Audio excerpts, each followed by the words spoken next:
Terdakwa kasus pemerkosaan santriwati Jombang Muhammad Subki Azal Sani alias Beki hari ini menjalani sidang putusan atau vonis hakim. Terdakwa Beki hadir langsung di ruang sidang. Sidang vonis dilakukan dengan pengawalan ketat personel kepolisian yang berjaga baik di luar maupun di dalam gedung pengadilan.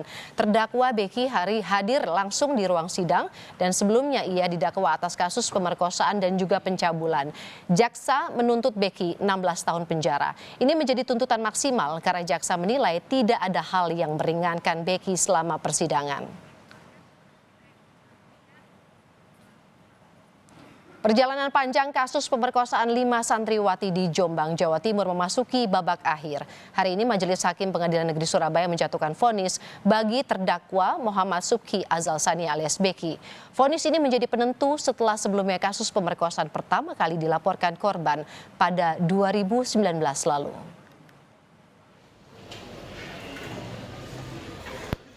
Kasus pemerkosaan santriwati dengan terdakwa Muhammad Subki Azal Sani alias Beki memasuki babak akhir. Duduk di kursi pesakitan, Beki akan mendengarkan putusan dari majelis hakim atas kasus pemerkosaan dan pencabulan.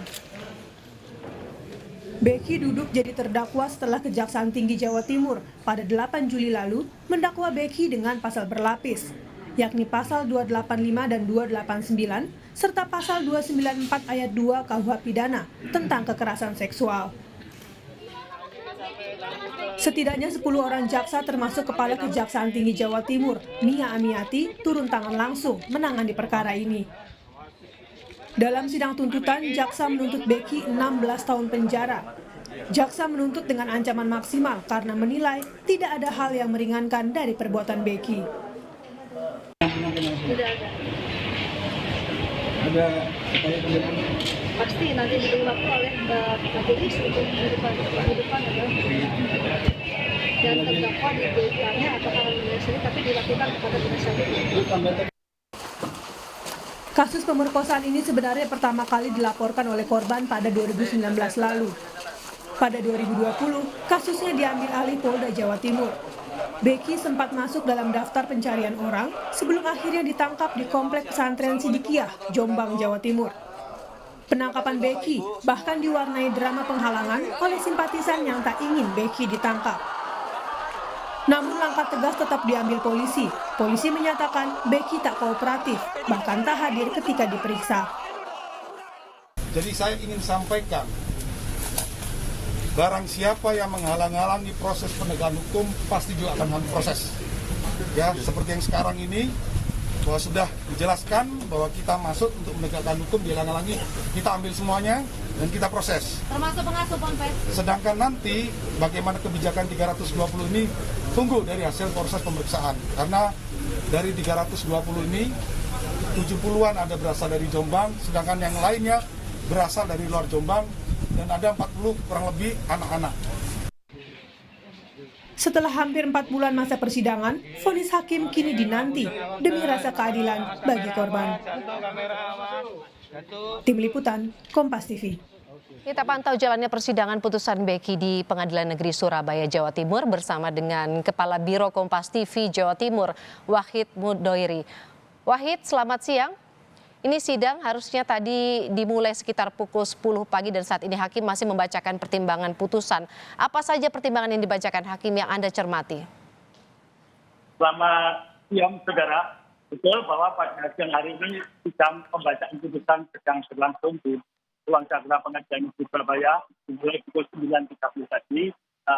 Sidang dipimpin oleh Majelis Ketua Suprisno dan anggota Titik Budi Winarti dan Katmanto.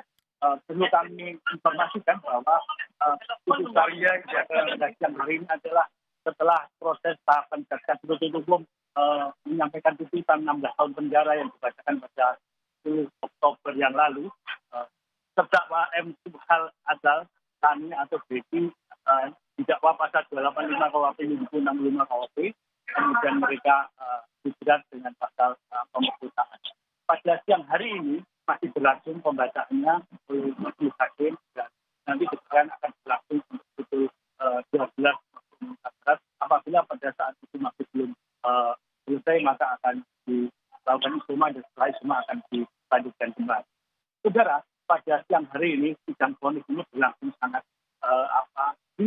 karena dihadiri oleh ratusan simpatisan terdakwa yang berada di depan sidang pengadilan negeri Surabaya dan di dalam ruang di sekitar ruangan sidang dan juga di halaman-halaman pengadilan negeri Surabaya. Mereka memberikan support kepada sebagai pengikut sebagai simpatisan yang memberikan support kepada terdakwa di Azal Sani atau di atas kasus hukum yang sekarang memberat.